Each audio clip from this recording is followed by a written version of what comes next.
underestimate the power of PlayStation.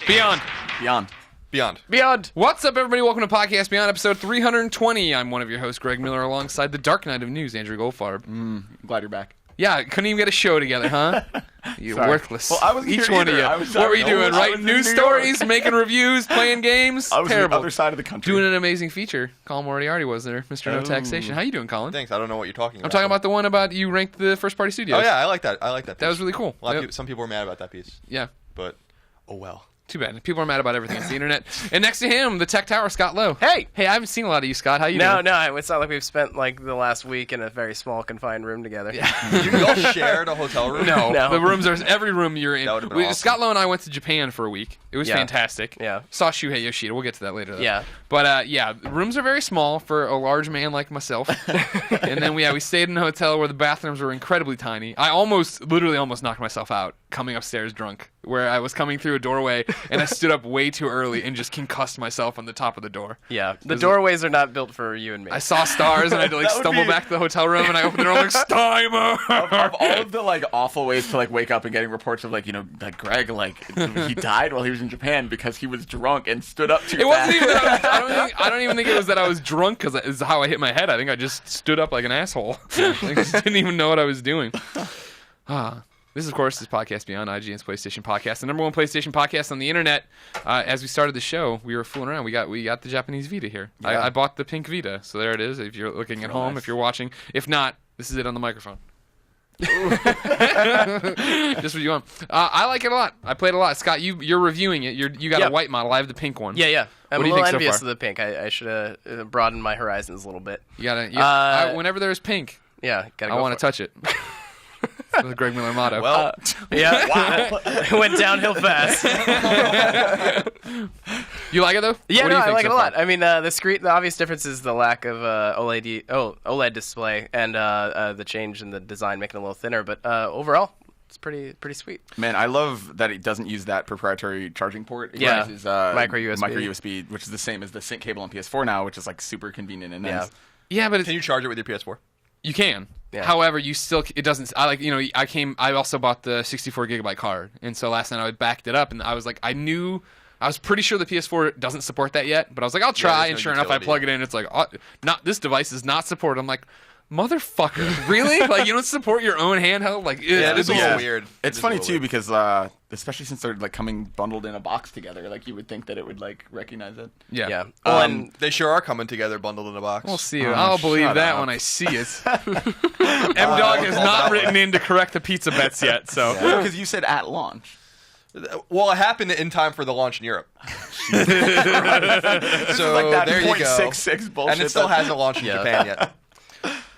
I think my favorite thing about it, I like that it's lighter, but I really enjoy that on the back, the finger holes are bigger. The spot the where you can put grooves or your whatever. the grooves in the back are way bigger because that was my biggest problem with the regular PlayStation Vita is that my fat fingers kept getting and touching. That's a tearaway thing. I constantly my finger comes up through the screw and I wasn't even intending for it Game to of the do that. year, Yeah. right? Go Oh, Farm. it's so Yeah. good. Shut up. Tearaway's so good. I mean, I think it's the shot in the arm Vita needs. It's cheaper. Yeah. It's lighter. It's more accessible. Yeah, and Selling I really well hope- too. I do hope it'll bring more people in. That said, this is really cool, and I can see why you would want to switch, but I don't really feel like I need there have been a PSP Fat to 2000 or whatever. I obviously imported and thought it was totally worth it, and a 3DS to 3DS XL I thought was worth it, or DS to DS Lite. This isn't one of those upgrades for me. This is I'm totally comfortable with my launch Vita. Yeah. But I mean, it it's is- about it is grabbing really nice. Yeah, it's about grabbing new customers, not so much Yes, for sure. existing I ones. mean, to me, when I was in Japan for TGS and I played around with these, it's nice, but maybe Scott will disagree because he knows what he's talking about. But let's not go it feels too far. cheap. It feels cheap to me. That's Yeah, what I I'm mean, saying. And I don't I think the Vita, the real PS Vita, the PS Vita 1000, whatever, feels hefty, like a machine. I mean, do you think I feel that- like do I you- can snap this thing in half? See, that's why you think. Do you think that's why you think it feels cheap just because it's lighter and? It's just because you You're can so almost used hear to it. I don't want to scare you, because I did this I in know. Japan too, but you can hear a creak when you yeah. even Yeah. that's what it's weird, you couldn't do that to this. Yeah. Yeah. So I understand every millimeter of plastic saves them money. They want to get rid of as much of it as possible and thin it out and get rid of shit. But what they really need to do is get rid of the back touchpad. Well, Well, yeah, no. but then how would Have you anybody played play Tearaway? Escape Plan? You play it on PS4. It comes out today. It's really good in No Tearaway. Yeah. I like it a lot. I mean, the Tearaway talk. the cheapness doesn't really bother me so much because ultimately, this one feels the original feels heftier. And it's obviously has a better construction, but it's still plastic. So like for me, I'd rather take this, the size and weight alleviation there. Oh shit, is that the Vita TV? I didn't Yeah, realize that was yeah. Speaking of other things you brought back from Japan, Scott Way, I almost dropped and broke it. in the first 5 seconds of having. Scott, you brought one of those Vita TVs Yeah, so back. I exercised great restraint and didn't actually open it until just like 20 minutes ago. We did an unboxing, and I'm really impressed by how small this thing is. Super tiny. So if for the uninitiated, which I don't know anyone who would be listening to this and not know about the Vita TV, but this is a $100 set-top box that basically acts as a Vita that you connect to your television. And it can stream PlayStation 4 games. Yeah, so it can do remote play. It can do media services in Japan. The problem is right now it's kind of limited to select regions. I think Japan only right now. Right, yeah. But So like, if you imported it like you did, Yeah. the whole thing is that you could still put your games in and play them. You Yeah. could still do the streaming. You could connect to your PlayStation 4. However, you could only buy games off of it through the Japanese yeah, so the PlayStation PSN. Network, you have to have a Japanese account to Right. use it. Otherwise, it'll lock you out. But remote play and stuff, I'm assuming isn't. I mean, again, this is like I just opened it 20 minutes ago, so I'm not sure. But I'm assuming an that. expert. Yeah, I'm just taking a shot in the dark here. But PS4 streaming should be fine. But it's it's an interesting little box. I mean, I compared it to the iPhone 5S, like just size wise, and Yeah. it's just really small.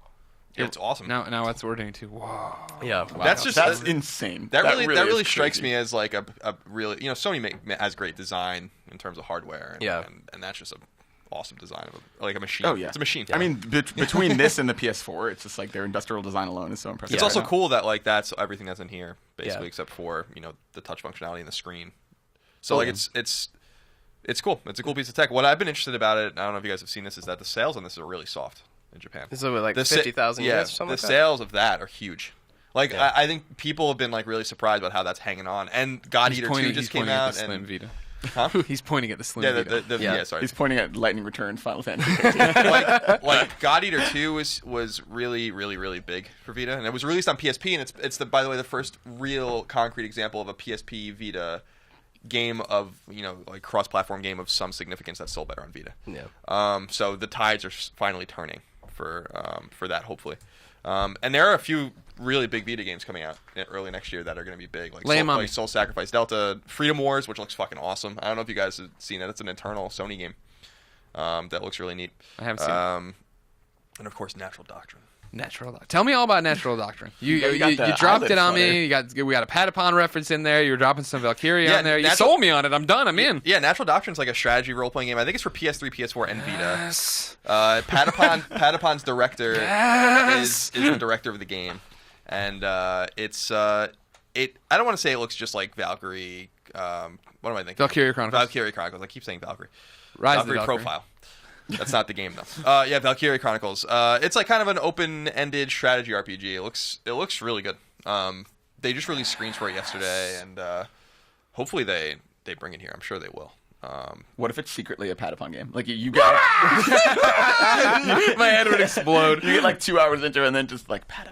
What? Yeah, Patapon Pyramid. Yeah, Pyramid did Patapon. What are they doing? Do Who the they hell exist knows? anymore? Who the hell knows? It's all secret over there. You got Yeah. Sony Japan. They're all. It's not. That's the funny thing is like we know so much because about like what developers are doing here. We have friends here, and we know a lot of off the record stuff. Yeah. It's so frustrating because I'm sure it's just like that in Japan, but we don't have any We don't have access those to them, people? so we Yeah, don't know. no. You know, it's very frustrating. Isn't Valkyrie the name of the Tom Cruise movie where he? Yes. It's like Yeah, a plot yeah. to take down Hitler. Yeah. I actually really like that movie. That's what Bryan Singer did after Superman Returns. Right, that's right, He didn't that's move right. fast enough. That's why there's no Superman Returns 2. Yeah. Oh. Because then people realized that was a bad movie. People had time to stew on it, and they're like, wait a The second. rose-colored glasses. Came We off. shouldn't have let him do another Superman. Damn it. We almost had it. Oh, and just real quick, just talk about Japanese sales. GTA 5 Yeah. sold like 600,000 units there. So it's a That's failure, a flop. crazy. like that's huge. Yeah. That's like For a more Western, than Final yeah. Fantasy 13-3 will sell in its Yeah. life. Like, Well, no, it's not more than someone's lifetime. it sold like 150,000 in its first week. It's not going to reach 600,000. Yeah, I I'll saw. take that bet. Okay. 10 years from now. I think I saw like one ad for GTA 5, but I saw a ton for Assassin's Creed Black Flag. That when we were in Japan, I didn't even know GT 5 was out yet. Because there was nothing there for it. But yeah, there was Assassin's Creed was everywhere. I saw Batman ads. Yeah. Yeah, there's Blackgate ads too, like for Vita. There, I'm interested to see how that game sells. There's like I go on PlayStation's. This is a little Colin's secret. A lot of people don't know about this. On YouTube.com/ Oh, YouTube is your Colin's secret. PlayStation JP is like There's this YouTube's cool video streaming site I know about. Not many people on it. Very hush-hush. If you go to /PlayStation JP, it's like we're all like it's not very like it's seldom used. It's not nearly as big as like PlayStation's US or UK accounts. But they put all their trailers and like commercials up there and stuff like that, and it's cool. I gauge what's interesting in Japan because I can't read what it says based on how many views it has. And like everything around, there's like Tearaway stuff is doing okay. GTA 5, Assassin's Creed, the Blackgate trailer had like 170,000 views compared to like everything around it, which is like 10, 20, 30,000. So I'd be interested to see how that game does. What was cool in Japan, there were a lot of Vitas I saw. I saw a lot of people, way more people using Vita than I thought there were. God knows I wasn't nearing with them.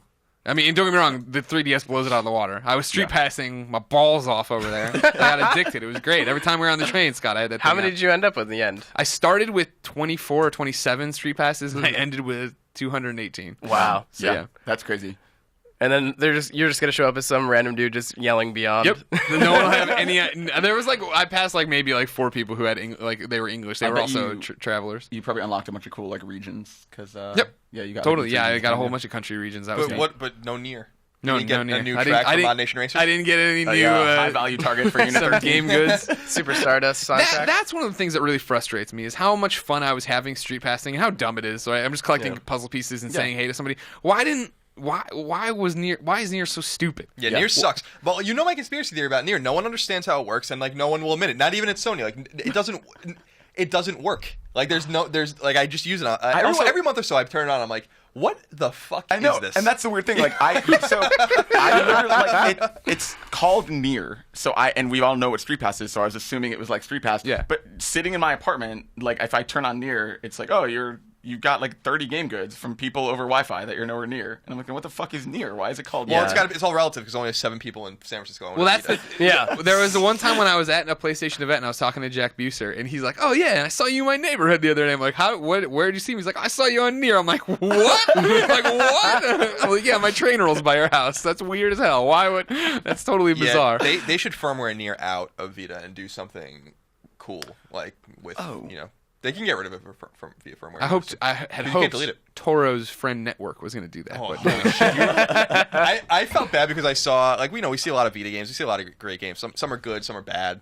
And you write about them, you see them, you talk to the developers, whatever. But when I saw that game, like I couldn't even feign interest. I was like, "What is this?" I'm not gonna write about this. So I'll move on to the next game. But I was like, "What? It's just another product putting it out to die." I've downloaded it and never touched it. I have no idea what it does. You just made me mentioning Nier. You always had. I remember your whole thing at launch. You bought a 3G Vita because you wanted to be able to respond to messages and blah blah. And now this is Wi-Fi only. Right. So are you going to miss that 3G functionality, or No. did you just not use it? At I all? mean, I used it here and there. Like that was the big thing. Is like I would run into it where I'd be on the train and I could accept friend requests, blah blah. But it never was super fast. Like basically anything I ever wanted to do with game over it or anything, exactly anything I wanted to do, I'd wait till I got to a Wi-Fi. So were you still paying for it month to month, and now you're just going to kill it, or No, I was still using the review unit Sony had sent us. That was still an IGN Vita. That's what you're talking about. You're talking about like the fact of why would this wouldn't be an upgrade you'd buy? Yeah. I bought it because I technically don't own a Vita, and I am gonna fucking quit this place soon. I'm gonna burn the walls down. No, but that was the thing is the fact that I'm not reviewing games anymore, so I didn't have a reason to really hold on to that Vita, so I pushed it off back to the company pile. makes sense? Yeah. I'm a good man. I try to be at least. You're good looking And thorough. Yeah, And thorough. Ladies and gentlemen, let's begin the show with what is and forever will be the Roper Report. Time for some news. There are 10 items on the list. Woo! They call it almost a baker's dozen. Almost. A dodecadon. Number 1. PlayStation 4 is officially sold huge, Greg. Sony confirms that PlayStation 4 has sold 2.1 million units globally. It came out on November 15th in North America and November 29th in Europe, Latin America, and select other locations around the world. We don't know the exact numbers by region, but we do know that PS4 sold over 1 million units in 24 hours in North America and 250,000 units in 48 hours in the UK. In both locations, it was the biggest console launch in the history of the industry. You know what I respect about this number? Is that they're not doing that bullshit where it's like 2 million shipped to stores. Like these are sold through to consumers, and I think that's awesome. Number 1, that's awesome because that means it's doing really well. But number 2, like I respect that they're not like inflating it to 2.5 by saying shipped or whatever. Like I think it's really cool. Well, most of the time when people do that, it's for the worst reasons. Exactly. It's because they didn't sell as many. Just to ships. sound more impressive. Yeah. Right, for sure. Is that what the Xbox One number was? Was that sold No, that through? was Xbox was sold through, Yeah. but I mean, they haven't said anything since Black Friday. The early reports from like some smaller outlets were that they led on Black Friday sales. Yeah. However, part of that might have just been that Xboxes were in stock and PS4s weren't. Yeah. But we don't know because PS4 did 1 million in the North American 24 hours.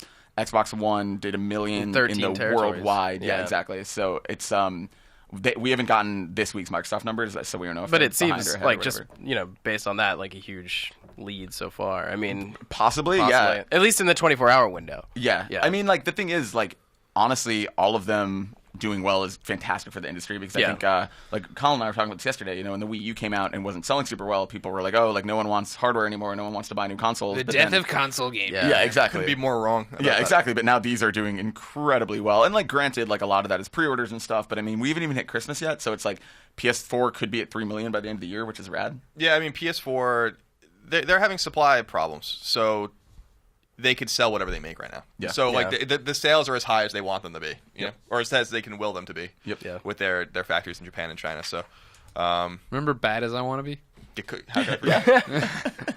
Number 2, Killzone's developer, Sony-owned Guerrilla Games, has officially hired John Gonzalez. This is a significant hire, Greg. Because Gonzalez's specialty is writing for open-world role-playing games. Ooh. His most notable role was as lead writer and creative designer of Fallout New Vegas. Damn. So now he's at Guerrilla, and we know that they're working. We've been hypothesizing that they've been working on an RPG for a long time, but it seems like they are most certainly making an open world RPG. If they hire a guy like that. Do you also have the Corinne Yu thing on here? The what? This woman named Corinne Yu worked for 343, and then went over to Naughty Dog, which is a really that's older. That's older. That's not. That was about So why don't you just sorry. let me go through the Roper. God, let him do his job. All right. We didn't do an episode last week because you weren't here. I'm sorry. I missed you too. Number 3. But anyway, by the way, that's really exciting. Yeah, for sure. Yeah, that's that super basically exciting. all but confirms their next game is an RPG. Yeah. Number 3. Last month, Todd Pappy, the director of God of War Ascension, who also worked on God of War 2 and 3, left Sony Santa Monica. Today, we know where he ended up, Crytek in Frankfurt, Germany. What he'll be working on next remains to be seen, but it's not beyond the realm of possibility that he'll be working on a possible sequel to Rise, which would be in his real wheelhouse, since Rise came out of the Frankfurt studio. Oh, yeah. And don't forget that was Microsoft published, but it could, like, Rise could potentially go multi-platform. The Mass Effect rap. Theoretically. Rise. What? The Mass Effect rap. Oh, yes. You're really bad at this lately, by the way. I've noticed in audio recordings. Okay, I'm sorry. I lean. I'll lean with it. There you go. That's all. Yeah, just do what I do. You move it around with you. Okay. Get all used to it. Okay. You're used to chasing things like this. Nope. Number 4. Sony has registered 2 domains that indicate that a movie iteration of The Last of Us may be coming. The Last of Us-movie.com and The Last of Us Movie.net were both registered by Sony's brand protection agency, Mark Monitor, with Sony Pictures email addresses. Sony has yet to comment on the possibility of this film being made and can just be squatting on the domains for possible future use. Well, you figure there's already that Last of Us fan film that's been getting pushed around on YouTube. Really good. You should go watch it. They've done 2 parts of it now. And so maybe that is, they see the excitement. Yeah. I'm growing in my beard so I can play Joel. Oh, are you? It's all happening, yeah. Okay. I like it. Broke-ass Joel. Ellie will be like 4 feet taller than you. Aisha Tyler's Ellie. Joel. They're really doing some. They're experimenting with the franchise. Number 5. In a back and forth on Twitter, Andrea Pacino, one of the founders of Southern California studio Ready at Dawn, indicates that the developer's upcoming PlayStation 4 exclusive, The Order 1886, is slated for release in the fall of 2014. We've previously only known that the game was aiming to come out sometime in 2014. It's a little disappointing because I was hoping it would come sooner. Yeah, you're jazzed about it. I never thought it would be that game looks fucking awesome. Yeah. No, for sure. Like I hope it's as good as everything seems to indicate it will be. But I was thinking that because Drive Club will be January, February probably. Then Infamous will be March, and then I was hoping that May, June, July period would be The Order. Do you think Drive Club's that soon? I assume so. Okay. I mean, it can't be that. Could they be that far behind what they were supposed to hit for a PS4 launch? Like in a few months. Hey. Knowing nothing but just wanting to make a bet, I'll bet you the Drive Club comes after Infamous. Smart Pizza. I'm not going to take that bet. I was going to say Smart Pizza's on going gold farm in this one. I don't know. I think they need to get it out. I don't think you want to get it out on top of Infamous. Yeah, but I think they're going to ride launch a little longer, get Infamous to be really hyped up, be the next big first-party thing, and then, like you said, there's nothing announced for the summer. Like that Uncharted game is not going to be summer, so like there's no big first-party game. No, I agree, but I think Drive Club makes sense coming out April, May. But still, I wrote about this, by the way, last week about like I wrote an editorial about that Sony silence is kind of exciting because we don't know like what a lot of these studios are working on, and like it's time to pull the trigger, I think, on maybe one of these games now and announce it soon. Maybe they do it this weekend at the video. Simon writes into Beyond at IGN.com just like you can. It says, with the traditional Naughty Dog reveal coming early this year at the launch event for the PlayStation 4 instead of the VGXs, what do you think the big new game reveal will be at this year's awards show in its place? New God of War, perhaps? I would put money on that Santa Monica thing because it seems like that's probably the furthest along from stuff we've heard. Yeah, I think it's Santa Monica's game, but I don't think it's God of War. I think they hired Corey Balrog back to do God of War 4, so that game is their other game. I think this game that Battlestar Galactica guy is working on, which is apparently a space game. You think that'll be the next announcement? Is going to be their next announcement. I think it'll be at VGXs. By the way, Video Game Awards are not VGX if you're lost in what we're talking about, and they're actually happening this Saturday, so we're expecting something. And I think, people laugh because I love Sony Bend or whatever, but I really think that, because I talk about them all the time, but I think they are working on Siphon Filter, and I think that game is going to be announced soon too. Yeah, but is Siphon Filter going to announce it? I wonder if it's a. That would be awesome. Frank Clement works for Sony now. I wonder if it's going to be for Vita though. I hope not. They need to get the third parties on board with Vita. They need to actually start using their resources for other games. And we know that every studio is working on a PS4 game, and Bend is not big enough to support two teams. I wonder if Media Molecule's game 2 will just be announced soon because they had that. I'm kind of hoping there's nothing to do with that tech demo they showed at the reveal. I sure hope it's not totally either. Separate. But you know them.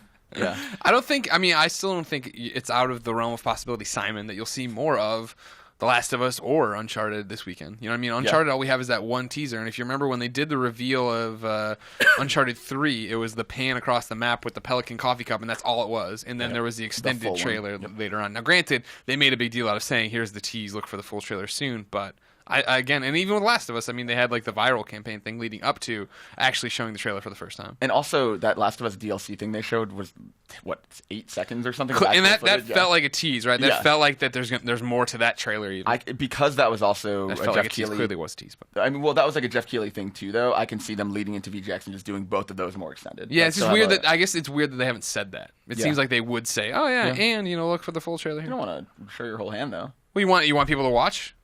There you go. Good job moving the thing. Thanks. And then also, I still hold out hope, and I think it's possible for Fallout 4. Yeah, that'd be huge. Bethesda's done stuff with them before. Skyrim was revealed there. Yeah, I think it's possible, and it would make if we're gonna see Fallout 4 revealed before the end of the year, that's where it'll be. Yeah, I just don't believe that we will. Okay, it's you're breaking my heart. I've been let down before. Have to wait till E3. I'll shit all over the room. Jesus Christ! Don't watch it at our house, please. I won't. I'll be in Seattle this weekend. So I will say this quick about the Uncharted reveal, that quick trailer. Yeah, I said please do. Yeah. Is that I feel like that was a very hasty response to do something to show that they were working on a PS4 game. I don't think that they were ready to talk about Uncharted, and I feel like, with the significant crunch that The Last of Us went under, and the fact that the teams are very flexible and fluid there based on what their needs are. Yeah. I really don't think Uncharted is gonna be ready till at the earliest. I would say fall 2015. But 2015? Yeah. Whoa, really? Yeah. I would say spring 2015. Yeah. All Uncharted games were released at around the same time, right? And 2 years apart. And I think that they're working on The Last of Us still. I don't think that You definitely don't think The Order and Uncharted would be in the same window? You don't see Uncharted even remotely being a 2014 No, I actually think The Order, now that we know it's coming out in fall, I think that's going to be their big game in the fall. But we'll see. I don't think Uncharted's ready. What's your take on the titling? Do you expect it to just be Uncharted, or I don't think it'll just be Uncharted. I think Killzone and Infamous are good examples of and I think Microsoft's doing the same thing. I don't think you're going to see Uncharted 4, and I don't think you're going to see God of War 4. I think you're going to see Uncharted : blah blah blah blah blah. Yeah. Because even the original Uncharted was called Drake's Fortune, but I don't think they would just call it Uncharted. I think that trailer is obviously not revealing the full title yet. Yeah. But I would be surprised if we saw God of War 4, Uncharted 4, Resistance 4, etc. I'd be surprised if you see Resistance 4 too. Number 6. Killzone Mercenary, PS Vita's best shooter, is getting another patch, but don't worry, this one won't eat up more space on your memory card. Goldfarb, in fact, it will diminish the entire game's footprint. As you may know, the first 2 patches for the game take up a staggering 2+ gigs, but this third patch minimizes the entire file size to 800 megs and should be available in the coming weeks. A 4th update slated for January will fix multiplayer issues, and a 5th update will unleash 2 new multiplayer maps and offline bot zone play for Mercenary and Guerrilla Warfare modes. It's cool that they're still supporting that. Yeah, I was going to say, do we know how many people are still playing it? I know it was for a hot minute there. It was a big deal. Yeah, I don't know. I'm sure it did pretty well. So we don't know exact sales numbers, but I guess Christmas fun too. Yeah. I mean, it's one of those things like, God, I would love to just be sitting down and playing Killzone, but there are like literally 100 other games. Yeah. Like, it's just like, that's one of those games where I can see if it had come out in a dead zone, or even if it had been launched or something, I would have been playing it. Number 7. This is exciting news for me. Yeah. So just deal with it. Namco Bandai has opened a Japanese website teasing an imminent announcement for a new Tales game. The Tales they're teasing will be the 15th game in the core series, and what console it'll end up on remains to be seen, though it's safe to assume it's PlayStation 3. We hope to have word next week on what the game's title is, what platform it's landing on, and when it's coming out. And the website's really cool. It's like every day they update it with they go through like each Tales game with a new video, like Fantasia and Destiny and all that, and they're leading up to the new game. I mean, I know you get mad at me for talking about old news. I would agree that it's PS3 because of that Persona stuff that happened last week. Persona 5 will be on PS3. No. Well, I think that's good, though. I think it makes sense because it's probably been in development forever. Sure, and They've install talked about it base, and I get all that crap. But again, I'm selfish, and I want to play And it it's on a my Japanese- sexy PS4. Yeah, and they want to sell it in Japan. Yeah, I know. I mean, this is going to be the longest I've held on to a previous gen console, I think, because like next year already it's Lightning Returns and then Bioshock DLC, Last of Us DLC. But last night Persona. I felt so defeated. I get home from Japan, I'm all excited, and I turn on the PS4 knowing it won't work. Sure enough, it doesn't work, and I have to unplug it and plug in the lumpy ass PS3. So what I did- I hate you, PS3. I downgraded my PS3 and 360 to component. So I have my next gen stuff on HDMI, and then when I need those, I'll play them through component. So I don't have to like unhook everything and Sure. rehook it up. Yeah. Smart. Number I 8. know you Your are. TV's just all inputs. It is. What's on input 32? my apartment looks completely ridiculous. Yeah. There's 1,000 things plugged in. I haven't moved the Stupid Xbox TV. One into the living room yet. That's gonna. I'm gonna have to remove some things there. Figure out how I'm putting that guy Go to the in. 360. You never play it. Number 8. Final Fantasy XIV: A Realm Reborn finally has a release window for PlayStation 4. It's set to launch on Sony's new console in April of 2014. The beta will begin in late February for those who are able to take part in it. That's cool. Yeah. That game's supposed to be great. Number 9. Yep. IGN readers. This is another exciting Colin piece of news here. Welcome to Podcast Colin. IGN reader Stargamer X informed me of an interesting new trademark filing, and I wrote about it this past weekend. It appears that Sony has filed a new trademark for Ark the Lad. Ark the Lad was a fairly significant JRPG series on the original PlayStation in Japan. The original trilogy didn't come stateside till Working Designs, which was an awesome company, brought it over in 2002, and there were some PS2 follow-ups as well. The series has been dormant since 2004. That would be awesome. Ark the Lad was cool. And Working Designs, if you guys don't remember them, where they brought over like Lunar and a bunch of like really obscure shit, and they like went out of business. Oh man, Lunar was great. Number 10. The Euphoria HD, a port of PS3's Euphoria, which launched in 2011, is coming to Vita. It'll come out on December 17th in North America and December 18th in Europe. Its price point hasn't been revealed yet, nor has information on it if it supports cross-buy and cross-save. Man, they're bringing all those PSN games over. Yeah. All the ones they own. Yeah. I hope Guacamelee comes to PS4. I think it is. We'll see. Okay. I hope it comes with the skin creator thing. Yeah. Make your own characters and whatnot. Like Download them. you saw the U one, right? Yeah, In the trailer, the Drinkbox made one of me. Yeah. So there you go. Download that if you're playing on Steam, or wait for the PlayStation 4. And speaking of things you can download, not really. You can buy though to support. Oh, I don't even know what the hell I'm talking about. There's a new Beyond shirt on the IGN store over at splitreason.com/IGN. A different one? Yeah, different one. Well, they've restocked the Beyond traditional shirt. You can go get it there as always. But then I've been on this podcast a little bit, a few dozen episodes. Yeah. Everyone really liked the Stone Cold Steve Austin episode, so we put up a Beyond 316 shirt that looks just like the Austin 316 shirt that you can get. It's dope. I already ordered mine. That's straight out of like what, 1999? Yep. Yeah. Keeping it real, Greg. Totally. That's what I do, man. You know what? I'm working on an Ultimate Warrior shirt too. I'll let you know when that one's up I'm there. wearing the 300. Oh, the Beyond 300 limited edition shirt you can only get here. Yeah. Yeah. Scott, Yeah. tell you what. The Order sounds like a good game. Yeah. This game from the Patapon director, which is all I'm going to refer to it as until they rename it Patapon. Sounds good. But those games aren't coming out for a long time. If I wanted to know where to go and what was in stores right now, what list could I consult? The comprehensive list of upcoming. Jesus Christ. Goldfarb. The official IGN list of upcoming PlayStation software on all 3 platforms by the IGN editors. I was close. Yeah, I like it. Not You at do- all. You do just fine, Scott. You can leave. You keep doing what you're doing. Good day, sir. On PS4, Escape Plan comes. The port of the Vita game. I'll review that later this week. Is a new trophy list or? Yeah, it does. And it's free if you already own it on Vita, by the way. Yeah. Oh. And Tiny Brains comes out finally. That was supposed to be a launch game. I forget which one is that. It would always. It's about the mice. It's like a co-op puzzle game. Yeah, it's Oh, it's like a poor man's Ibn Ab. Yeah, I played a bunch with Marty. It's not getting a super great score. Okay. Well, there you go. But it's fun. It's fun if you have like 4 people in a room. I just don't know. It's not. It's only local. It might be online also. I mean, we played it local. For the love of God. Yeah, but I mean, like PlayStation 4. I don't think I would have had fun with it if it hadn't been local. Yeah, or if you have children. Like it seems like a very child-centric game. Well, when I played, it's hard though. It's also like complicated for a kid. I reviewed Super Motherload, which is a competent game on PS4 launch game. It's like you drill into the ground, you get resources and stuff. It's a very nerdy game, and it's only has local co-op, and I'm like, what in the fuck, man? You can't make games like this anymore. Well, it comes down to the developers having servers, right? Yeah, that's the whole. That's the holdup. Well, you can do peer-to-peer.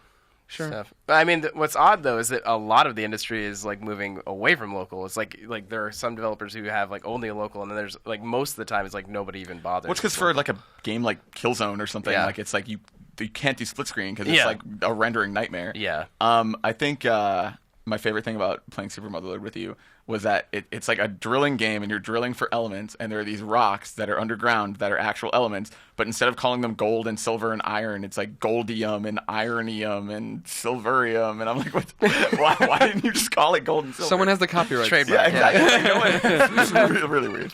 On PlayStation 3, Gran Turismo 6 finally comes out. Oh. That's this Friday. It's not out till Friday, so that would be the 6th. Why are they doing Friday releases? I have no idea. Okay. And it might be because it's a worldwide release and games come out in Europe on Friday, right? So GT6 is going to be much because they did Last of Us and they did a couple. Terror was a Friday release. It might be because like global stuff for them. Yeah. And on Vita, Rainbow Moon finally comes over. Gave away a bunch of codes up for that yesterday on Twitter. I'll review that. I'm sure it's just as awesome, but we'll see. And Stick It to the Man, which is a PS3 game, comes to Vita, and that's a fun little. It's from Ripstone, the guys that did Manager Mayhem. That published Manager Mayhem, and it's a fun little like puzzle game. For Rainbow Moon, for people who are going to jump into Rainbow Moon for the first time, first off, you based on what you know from PS3's version, you recommend they should play it, right? Yes, absolutely. Should they play? What about difficulty? I know it gets really hard. It does. I played it on hard because I thought there were trophies for it. Yeah. This was like long before the game came out. And there's a bunch of hidden trophies, and there is no trophy for it. So I was like, oh fuck. And you can't change it. I think it's fine on normal. Okay. It's a grid based turn. It's turn based, but on a grid. So it's not like it's got like a strategy element to it. Gotcha. And it's really really good. And those guys are really talented. They did the Soldner games, which are like space shooters on PSN. And they're doing a sequel to Rainbow Moon called Rainbow Skies that comes out next year for PS4. So it's pretty exciting. This is a good stopgap. And this talks to your. So there's no cross buy, unfortunately. Uh-huh. I think they're working on trying to get people discounts or something like that. But it does speak to the PS3 version, so you can bring your save over and stuff like that. Nice. Play wherever you go is what they say. Oh wow. Yeah. Sorry. Oh wow. Thank you. Topic of the week, ladies and gentlemen. You talked about people being a bit more excited for the PlayStation Vita recently. We have a whole bunch of PlayStation Vita questions. Vita. First one comes from Travis Lamar Coleman. That's Travis Lamar Coleman. I like Travis Lamar Coleman because two of his names are Nashville characters. Lamar and Coleman, of course. Coleman's the guy that lost the he was the former mayor, and then Teddy and Lamar helped out him. Just got him out of there. I'm very excited to be the mayor of Nashville. It's a Time to wrap it up. Travis writes in and says, I want a PlayStation Vita and PS4, but the holiday season is near and I can only afford one or the other. I want the Vita for the exclusives on the Gaming Go and the streaming abilities with the PlayStation 4 at home. Also, I have PlayStation Plus, and every month I feel like I'm missing out on free stuff. On the other hand, the PlayStation 4 is the new hardware and where next-gen games are going to be. Which should be the first console for the future gaming setup? PlayStation Vita or PlayStation? Just buy that bundle that was available at launch. Yeah, you buy the bundle. If you're in the UK, buy it right now. I would go PS4 personally. I mean, I love my Vita, but I mean, like, if you're talking about the future of gaming experiences, get a PS4. He's going to get both eventually, is what he's saying, which makes the question interesting, I think. Right now, I would say, like I do anything, when people used to argue about PS3 or 360 or now Xbox One or whatever, like, what library calls your name, right? If there are, like, a dozen PlayStation Vita games that you're ready to just get crazy in, just go do that then. Get wild. Get buck wild. Take off your shirt. Buy a Vita. It don't matter. But if there's like one or two games and you feel like you're going to play more games on PS4, then I'd do that. I mean, just based on, apples and oranges kind of comparison. I think the PlayStation 4 is way sexier. It's way cooler. It's gonna look way better on a big screen, right? Like, it's gonna look way bigger. Yeah, and I think we're gonna see bigger plans for the Vita next year. I feel like as far as like investing for the future and having something for long-term evolution, I feel like the PS4 is the better way to go. Yeah. Whereas the Vita, we're certainly gonna see the Slim come to the US. We're gonna see additional software expansion and stuff like that. So whereas the PS4 is like, if you buy it now, it's gonna evolve with it. Right. All that stuff, Right. Scott's so smart. He's something right. Am I the only one at the table without glasses? Yep. Yeah. Fucking nerds. You're genetically superior. What was it like being the star quarterback and dating the high school prom queen? Dylan writes in, he's from New York, he says. Yeah, New York. I know there is a lot of focus on the PS4 with good reason, but I've had a Vita for about a month and I am already running out of games I'm interested in. You gotta be kidding me. What are the chances of another Uncharted or Last of Us game coming to Vita? Also, what are the odds of third-party games such as Madden, Assassin's Creed, and Call of Duty? Madden's not coming back. Yeah, I don't think. Well, I mean, maybe like some terrible port of like the mobile version or something. But I don't think they'll develop a game from the ground up for Vita for Madden. I mean, if you like Uncharted, it sounds like he's looking for third-person games. Like play Unit 13. I mean, play Assassin's Creed Liberation. Like, there's enough stuff on there that I think you can actually. Yeah, I just don't understand this whole there are no games on Vita. Like this well, argument just doesn't hold water. He does put the caveat of games I'm interested in. He's not just saying there are no games, which of course is wrong. But what does that mean? I mean, so like. I guess I just don't understand that either. I mean, what he sounds like he wants is the console experience game. Uncharted, Last of Us, Madden, Assassin's Creed, Call of Duty. You basically play them all. That's it. Yeah, he wants the same experience. So play Uncharted, play Assassin's Creed, play Unit 13. I think there are other smaller games that are really special on there. Hotline Miami is awesome. Yeah, exactly. Play Hotline Miami. Play Velocity Ultra. Play there's East is really Muramasa. good. Yeah, Muramasa is awesome. There's like Dragon's Crown. There's like Dragon's Crown's awesome. There are like a bunch of Persona. awesome I know doesn't games sound on like Vita. what you want, but Persona you should Persona's what definitely everybody wants. Yeah. If you have a heart, you want I Persona. think Vita's lineup's actually like becoming really strong. Dude, absolutely. And I think it's also like, I mean, there's games that you like. Flower is now on Vita, and that blows my mind because that's like one of my favorite games ever that I can just play. That seems like when did that come out? When was it on PS4 launch? We were talking about this. We were at dinner with Shu and talking to him about it, and he brought it up. I'm like, I downloaded it today. I was like, I didn't even realize it was so quiet. Like I downloaded it to my PS4 already, but I didn't realize it was up for They stealth-released it. Separate trophy list too. I was playing a bunch of it when I was home. They slightly changed some of the trophies. So it's like the one for reminiscing for 3 minutes is now you have to do 1 minute per level and some stuff like that. And the controls take a little longer more to get used annoying to. than it already is. It has a touch control option versus a motion control option, but don't use it because it's very weird. Yeah, it came out on the 12th. If you're curious, Greg. They never announced anything about it. Interesting. They should change that. I think because I don't think they care. Like I think it was just a thing where it's like it's on Vita too, and if you bought it, you can have it there. You've already spent the money. Thanks for your time. Yeah. So from what we've seen with people being more excited for Vita, the integration of the PS4, do you think? I mean, will there be another Assassin's Creed one day? Will there be another Uncharted? Will there be Last of Us? Uncharted and Assassins are probably pretty safe bets. I mean, I think Ubisoft is like one of those. I mean, they're still making Wii U games. Like Ubisoft supports platforms. I think if they have a studio like Quebec or whatever, or Singapore, or one of those like other studios that can do one, I think they probably would. Yeah. I think Uncharted. Like, I still think Bend will make another Uncharted game for Vita. That'd be nice, but I just don't think they want to do that shit anymore. I agree, and I think doesn't matter what they want. I think they can do more than that for sure. But I also think we talk a lot. I went to that talk at GDC last year or this year of them talking about the Vita controls and about like what they've learned and how they can apply that to the future. And like, I don't think you do that talk unless you're making a Vita game, and very specifically that Vita game. So I still think Bend is probably doing that. I hope so. I would love to see them. I just feel bad for them. They haven't made their own game since 2007. I mean, as you said though, every Sony game is working on a PS4 game, so it's a question of if you're right, and if they don't have two teams, if they're just making that PS4 game, then it's obviously not an Uncharted game for Vita. But if they have a sub team or a split team doing a Uncharted game while they work on whatever Siphon Filter for Siphon PS4. Filter will be 4, 5 actually. Yeah. But again, it won't be called that. Yeah, I mean, there's 7 Siphon Filter games, but there's a lot of... Anyway, that game has been rumored for a long time. Like, I don't think that those rumors... A lot of the rumors come from people from the... Logan Shadow, whatever, ends in a cliffhanger, and so people want that to continue. So that's probably some of the source of the rumor. But I like a logo leaked and like all this stuff, and like I think that was forever ago. Yeah, I think it's safe to assume that they're working on it. Like that they are working on it. A Siphon Filter with dual sticks on the Vita would be awesome. Yep. The two PSP ones are so good, and so is Resistance Retribution. Yep. All those games were fantastic to see what they could do now. They all felt like they needed a second stick, though. And of course, it would feel so. It was always this is really good for a third-person PSP game. That's what I'm saying. Like, let them loose. Like, let them do something. Like. Let them off the leash. Those guys are really talented. the The core of that studio has been there since before Sony bought them. So Core, that's where they filmed Core. Yeah, Core. they were called Idadick or whatever, right? They were like an old studio in the 90s. Like the same guys that made Siphon Filter 1 are still there. Like let them do their thing and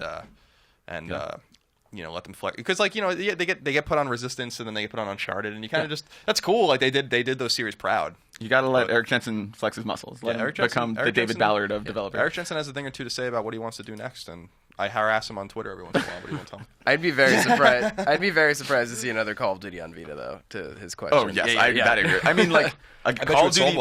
I think Call of Duty has the same problem that Madden had, which is that like it was a bad version of that franchise, and then they were like, oh well, it didn't sell, so we're not going to do another one. Like I feel like that was an unfortunately timed thing. I bet you it did sell. I bet you that game did sell. Yeah, I mean the bundle probably but it sold well for Vita numbers that were out exactly. at the time. Like if you're Activision, right, and you can make an extra DLC, you can put it, like for Activision to put their own people on that game, because granted it was like nihilistic. They didn't do that. Yeah, they didn't do that either. I mean, unless Sony pays for it all again and has like another studio handle it and lets Activision just put the name on it, that could happen again. But then we just get another crappy Call of Duty game. Yeah. Like to get a proper, like to have like Neversoft doing it or something, I don't think will ever happen, because Activision knows.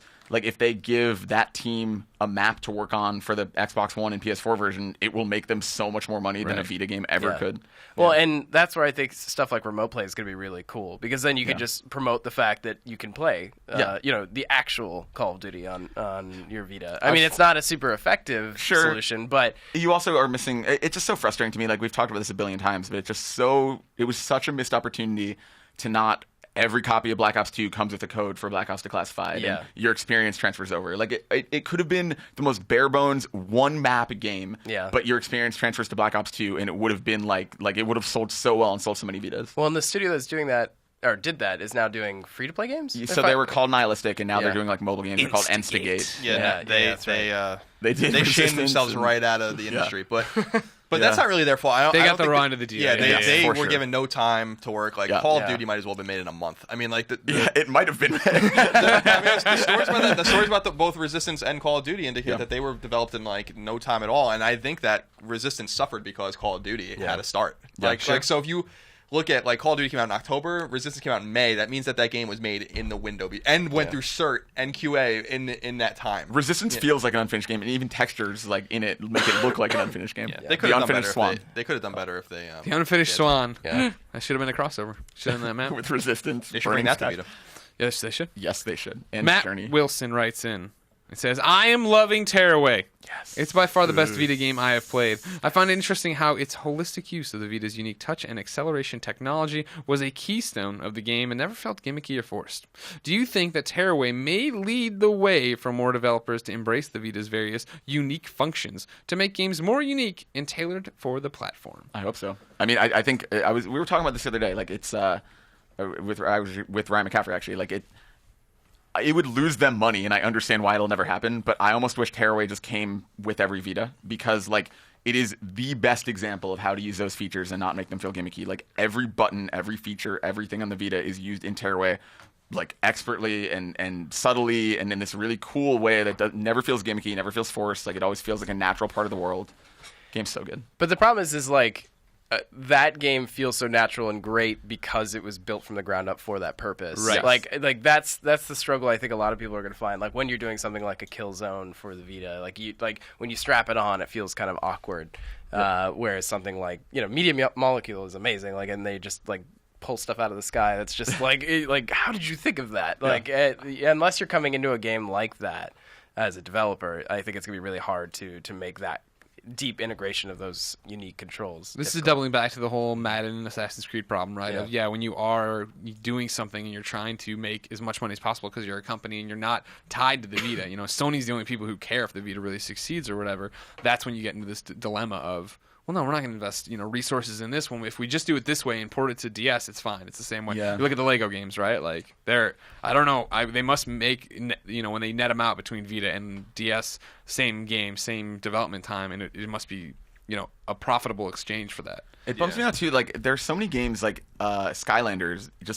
The only platform it's not on is Vita, and that's a bummer because like that would help it, I think, and it could even just be the 3DS version. But but it's not these companies' jobs to help the of course.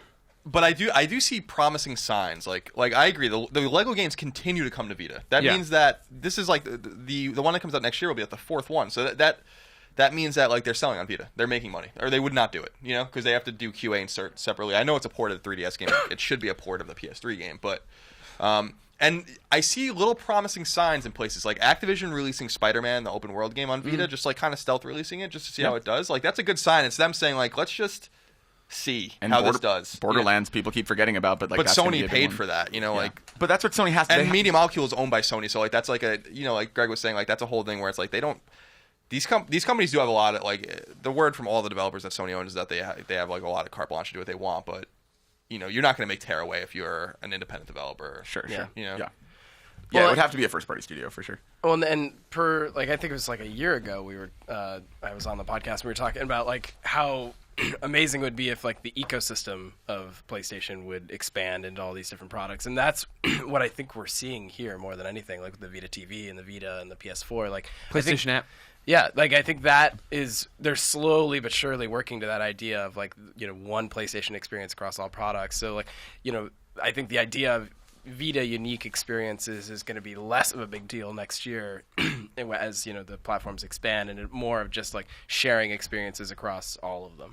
Yeah, I mean I worry about that though, because like you were saying, like it doesn't, like if like I love the idea that like Sound Shapes is on PS3 and PS4 and Vita, and like Flower and games like that I think can work in a good way, but like you don't want that for every game, because there are games that clearly weren't designed to work on Vita, or there were games that were very much built around Vita that would never work on PS3, PS4, and I think like it's really smart of them to kind of make this cohesive ecosystem. I love that idea, but I worry that you can go too far with it. Like it only works up to a certain point. Otherwise, you just have like clearly inferior versions of most of your games. Yeah, Peter writes in.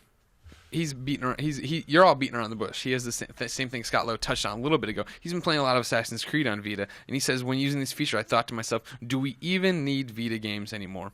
Main console selling point was console quality games on the go. Now we can play Assassin's Creed 4, Battlefield, all these other things through remote play. Are developers even going to bother making AAA games anymore? I don't know. I mean, I don't think they will. I mean, the infrastructure for internet and stuff to make remote play always work and be reliable and stuff is probably not quite there yet, but I mean within a couple of years you might see that happen, which is kind of a bummer, because I still like the idea of I think there will always be Vita games to some extent. I don't know if you'll see huge AAA ones, but obviously you're always going to be playing on the train or not have an internet connection or whatever, so it's like there are times when you're going to need a dedicated game. Yeah. Unless they built something where you can like download the game to the system for its system memory for a limited time or something. What I see with like games like Tearaway is the platform coming into its own a little bit. Like where it's like we're not trying to make console games on the Vita. We're trying to make unique experiences that are only really kind of available on that idea. Like that is the stuff that excites me about Vita. I feel like remote play kind of fills that void. I don't know if it'll like. All of my experiences with remote play have not suggested to me that like this is something I'm going to want to do all of the time. Like, or like that is going to effectively replace like those kind of like AAA experiences. But I do think what we'll see more of are Vita games that are distinctly Vita games. Yeah, the way I think you're going to see those distinct games for Vita come from Sony's first party, and then you'll see people bring Indie Station, all that other crap you want to say, but like Hotline Miami is amazing on Vita. That's where I want to play it. Yep. You'll see games like that come over, right? That are going to be these little things that are still there to supplement the fact that you have these original games coming out every so often from Sony, and then on top of that, this is more of an accessory tying you to your PlayStation 4. Yeah, and I think the indies will come and for sure, and I think that that was probably interesting. Well, maybe it interests Goldfarb a little bit, but I know you guys aren't super into like Japanese games and role-playing games and stuff, but like that's starting to really hit in Japan. Like a lot of studios are going to start making Vita games over there now because, like I said earlier, the PSP to Vita turn is finally happening, and we're seeing it in sales charts. And when a game like Tukiden sells, or Tukiden sells like 600,000 units, that's a fucking enormous. That would be millions of copies in the United States, like per population, per capita, or whatever. Those are significant. That's significant. God Eater 2 sold 270,000 units in 3 days. That's over 1 million units if it was in the United States, per capita. Like these games are on Vita and they're selling really well. And so I think, we're going to see companies like Tecmo. Tecmo's going to continue to support it. They're bringing Tukid in here. Hopefully Namco brings the Tales games over finally that are on Vita, Hearts, and Innocence. I mean, Atlas is making that new Persona game for it. Granted, it's like a little rhythm game, but I mean, that's still... I wouldn't be surprised if Persona 5 was on the Vita eventually. Like, there's... enhanced port of Golden or whatever. Like, I think that if you are, it's very similar. It really is very similar to what happened with the PSP, which was like... PSP had a few really promising indie games, like, and there were minis and stuff like that, like Zombie Tycoon and stuff. And then, like, a lot of the Japanese games from Falcom and NIS and all these guys, like, came over, like, Ys and, just a ton of, like, late-gen games. Need some Valkyria Chronicles. And, that never Tom came Cruise over. movie? So they still made 3 for PSP. Let's get an HD port of that over here. Sega. Yeah, right. So I think that like the situation is going to turn out very similar to that. And I'm totally happy with that. Like I don't need a game like Killzone. Like I don't even need a game like Tearaway. Like Tearaway's cool. I'm going to play. I'm saving for Christmas because I'm going to be in Long Island for a while. But what I really want is a game like when I'm like East Memories of Celesta that I'm playing right now. The game's fucking awesome. Like it's not it's not like a great game. It's not like this killer app, but it's like a fun, good action RPG. Like keep giving me those. Keep giving me totally. People want the Monster Hunter clones like God Eater and like Soul Sacrifice and stuff. So I think we're seeing like a technical cap to the potential of the PS Vita too. There's like it was kind of obvious at the time when it launched that it was at a slower rate of innovation over something like a smartphone or a tablet. But now with the PS4, the disparity is even more obvious. I think the problem with games like AAA games that are native to the Vita, like Killzone, Mercenary, blew my mind in terms of what it was capable of. But I do think that's like the limit of what this system is capable of. So, and again, that was from a first-party studio that is pushing it like to the bone. Like it's like as far as it can go. Yeah. Yeah. So I don't know. I feel like the timing when it was announced, the Vita, I was very excited about it, but I at the same time I was like, this is a weirdly timed product because you knew the PS4 was looming, you knew that like it was all going to happen, and just seeing what the rest of the market was doing, it definitely seemed like a huge leap, but still underpowered. So I wonder if they iterate on it. I wonder if they actually boldly release another one, like a Vita 2. And like it's backwards compatible, and I don't think so. I mean, but I don't think it would be smart. But it makes you wonder if like that's the plan. Like somewhere in 2016, 2017, they're like, we're gonna release another Vita, call it something else maybe, and it's backwards compatible and all that kind of stuff. Maybe you can put your UMDs in it, Greg. Oh my God, the Universal Media Discs. Of course, they're universal in everything. You can put them in anything. Yeah. You got a VCR, you shove them in, they work. I mean, the thing is like by the time the Vita has its it kind of hits its limit, maybe next year or the year after, like whatever, in terms of power, like the chip industry is going to get to the point where like those kind of like big leaps in experiences are much more possible on something this small. So it would make a lot of sense. I don't know, business wise, it would make a ton of sense, but it's definitely feasible. Yeah.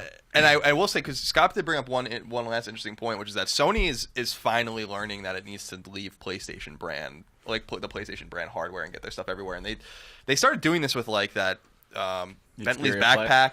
But like Bentley's Hack Pack, whatever, from Slide 4 was on iOS and Android. And even before that, remember there was the infamous Wonder Book E3 press conference, and right before Wonder Book, they spent a lot of time talking about PlayStation Mobile, and everybody said that was the first part of the dip, and I said that was the first part of them future-proofing. Like that, we're gonna look back and say that was like when they were like, "Hey, you can get our games on phones, by the way." You know what I mean? For a moment there, I thought you meant like an infamous Wonder Book, and I was like, when did that happen? I totally missed that. It's Trish and Cole's story. It's a little love story. I was really drunk at that press conference, apparently. I really liked the I really like presently the PlayStation app on iOS. It's actually really easy for friend requests and for just browsing stuff, trophies. Well, and I don't think we've seen the end of PlayStation Mobile in terms of like the smartphone integration. I want that Diet Coke PlayStation All-Stars game that came out in Europe to come to the US for my iPhone. Yeah. It just shows that they're willing to understand and accept that this is what's going to... It's something that Nintendo needs to do. Like, support your hardware, put your great games on your hardware, but maybe think about starting to put some stuff on some other platforms. Speaking of Nintendo, John from Jersey writes in and said, so I heard what Jason Rubin had to say about Nintendo, and I got to thinking. I've been a Nintendo fan since the NES days and lost all faith in the Wii. With the abysmal sales of the Wii U, do you think there is any chance they get out of the home console market and just let us play their amazing IPs on our PlayStations? Imagine Zelda or Mario on PS4. I think it's possible they get out of the hardware business. I don't think you're going to see out of the console business. I don't think that it's going to. I don't think that they're going to put their IPs on PlayStation. There have been so many doom and gloom Nintendo things for a million years. They have this gigantic war chest. They have a ton. Years. I mean, they're not.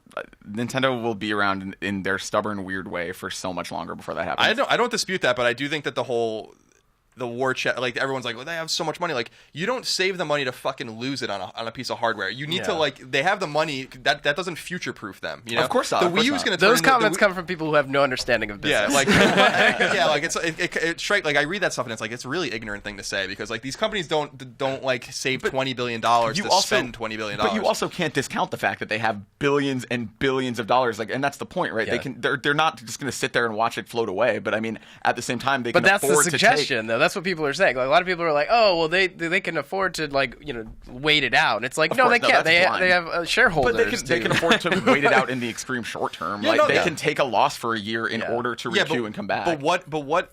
This is the thing. This is the thing that frustrates me about these conversations is 3DS is fine. 3DS is destroying the Vita, and like, there's no doubt that they like turned the corner. The coup de grace they delivered to Vita like right off the bat was fucking phenomenal. Like, I've never seen anything like that, like in terms of like they waited and were quiet, and then they and then they Mario, had Mario Kart and then New Super Mario Brothers, and they're like, fuck you, and they killed Vita, like they killed it, and Vita, like the fact that Vita is actually kind of doing okay is a testament to I think the hardware, but trucking along, little guy. But Wii U is in bad shape, and there have been a lot of like I'm a huge old school Nintendo fan, like I especially loved.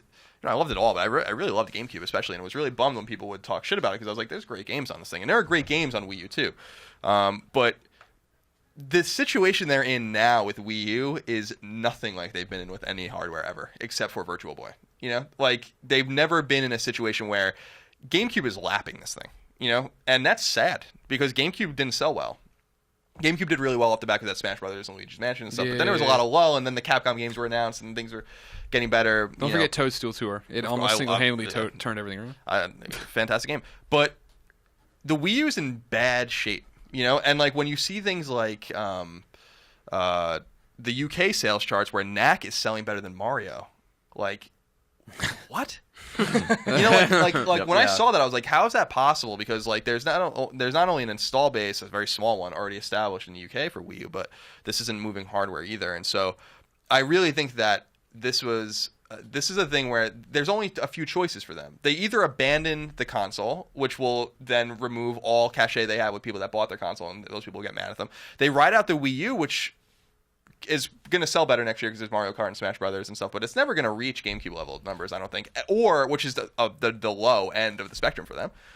Or you do what I think would be super smart for them to do, which is to phase out Wii U over the next 18 months or so, create a new handheld, and have the handheld transmit to your TV. So that's it. Wii U will never be a runaway success. It won't be. It will never be able to claim a huge market share, but it can live comfortably in the niche. Like, it can be profitable. No, but it can be profitable. It's like for a them. doctor when you're like, oh, it's going to be bad, but you can live comfortably. I mean, it's true though. Like, they can get it to a point of profitability, which is all they care about. And I don't think like it will never. That's not true though. That unit will never have a 60 million install base. They can't just admit failure on a console at a company of that scale. I'm not saying admit failure. I'm saying don't admit failure. I'm saying keep the Wii U going. But they can't operate like as their lead product, or at least one of their two core products, like as a failure. Like, but that's not what I'm saying. I'm saying the exact opposite of that. But that is a failure to a company that size. Like, you can't have a niche product at the moment. It is a failure. They can push it hard enough and release solid software for it and get support for it to the point where, again, it will never take off beyond the point of being at like whatever 10 million and max ever. But I think it can comfortably live in that space and have enough of an install base that they buy the two Nintendo releases that come out every year and keep it profitable. Like, I mean, if Nintendo's at that point, that's basically where the Wii ended up in the latter half of its life.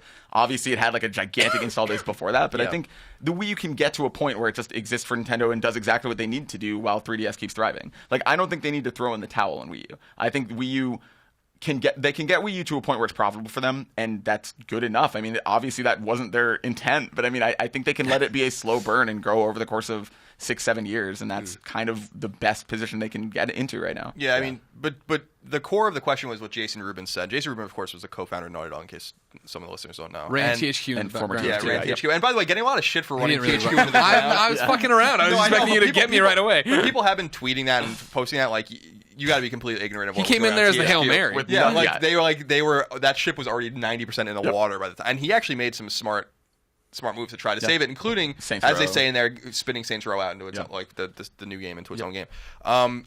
But he's right in the main, which is that because he was saying like as a console hardware manufacturer they are irrelevant, and right now in this moment that's true. Like so.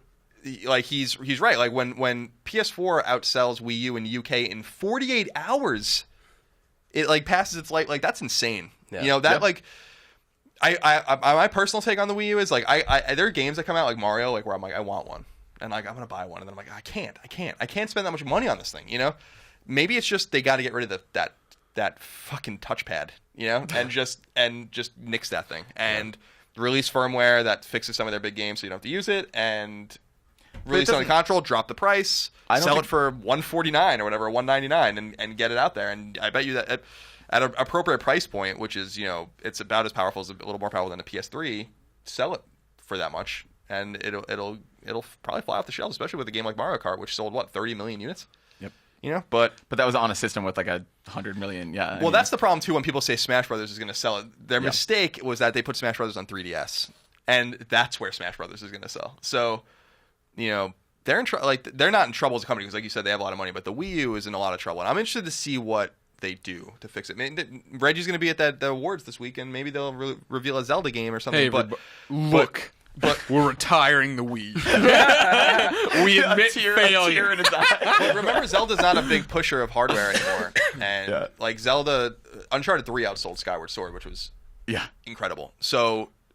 Especially for a system like Wii that had like so many people owned a Wii. Yeah. So it's just I'm fascinated. A lot of people think we hate Nintendo, right? Nintendo. It's not true at all. I'm actually kind of sad for them, you know. And it's all with a heavy heart that we say all this. It is because like without Nintendo, without NES and SNES especially, I would not be in this industry. I would not love games, and a lot of my favorite games of all time are on those systems. So also, we will all play Smash Brothers in this office, whether we're the only ones who own it or not. That's probably when I have to, because I don't want to play it on. I have a 3DS. I don't want to play it on that thing. So that's probably when I will buy a Wii. But I struggle to find pity for a company that refuses to like recognize the situation and should we make an online function? Nah. Put an Ethernet port in it? Nah. I mean, they are kind of fuck out of here. One username that goes across all devices? Nah, I hate you. That's the bigger problem, I think, is that like at the end of the Wii, it was kind of adorable that they were like oblivious. It was like, oh, Nintendo. But then like now that it's like on a new console, like up against like these gigantic, like Microsoft, say what you will about like all the always online controversy or whatever, but like they are very forward thinking. Yeah. Like they are, whether that's good or bad, they are thinking about the future, whether Sony. they're wrong or right. And so is Sony, exactly.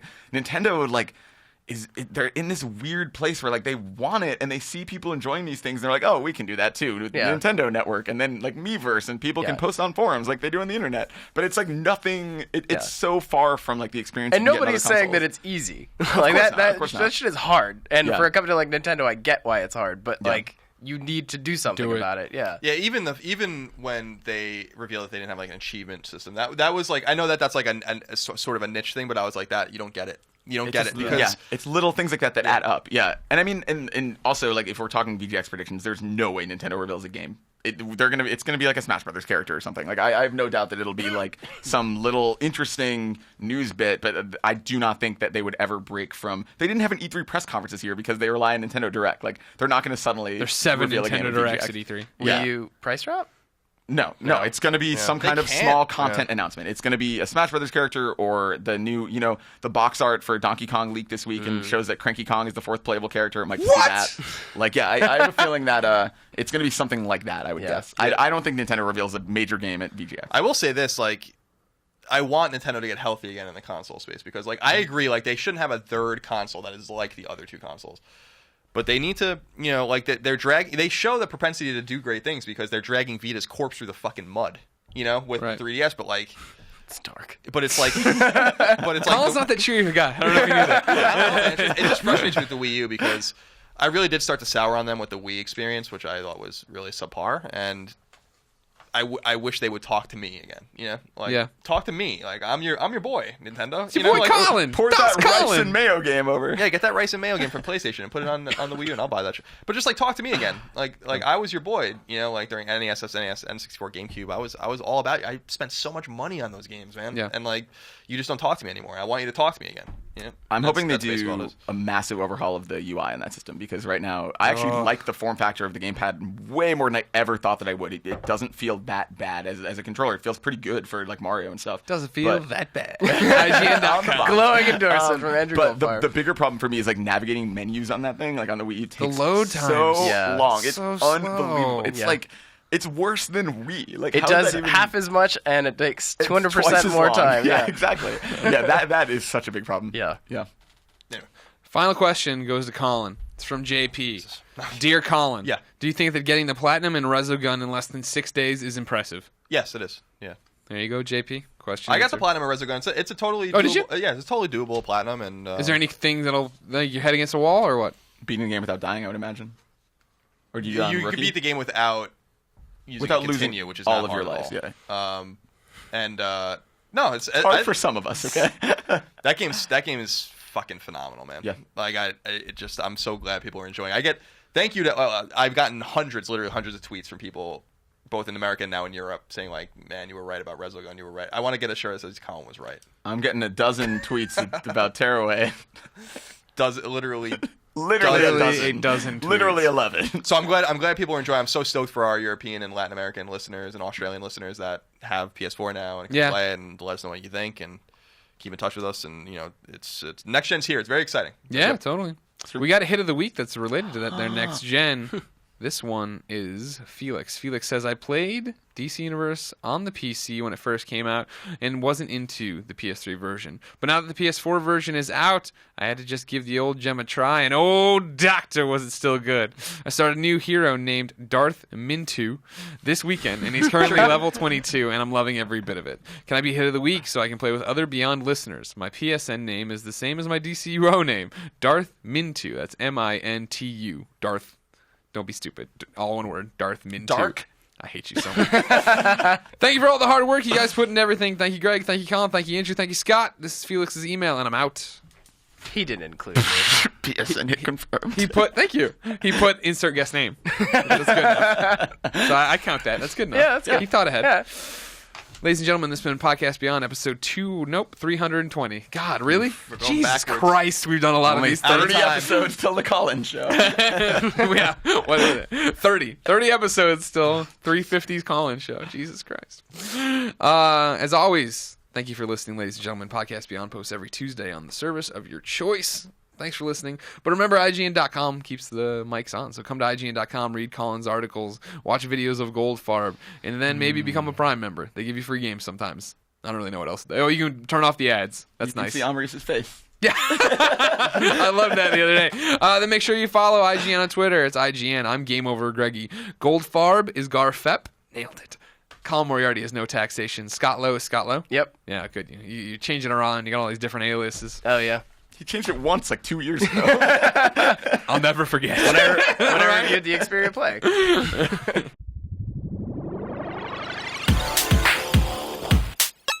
Users lose all sense of reality and enter another world. Remember, do not underestimate the power of PlayStation.